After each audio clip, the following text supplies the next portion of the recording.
আসসালামু আলাইকুম, hello viewers. আমাদের কাঁচামালে আড়তে আসছি, যে দেখেন কী অবস্থায়। আমরা হোগামারা দিতে যাচ্ছি। এখানে কী অবস্থা দেখেন। এই যে আমার মেতে আছে একটা এখানে, আবার যে আমার এক ভাই আছে এখানে। এই যে কী অবস্থা দেখেন, কি মুসকি মুসকি হাসতেছে ফুটকি ফুটকি মেলা দিয়া।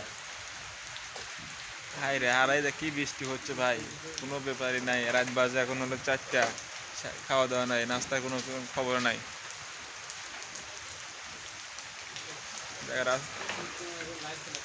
আড়তের মধ্যে দেখেন কত পানি হয়েছে দেখেন ভাই।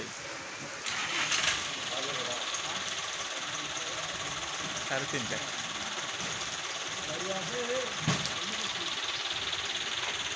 এই তো ভাই দেখেন কি মালে আছে, মাল এখানে।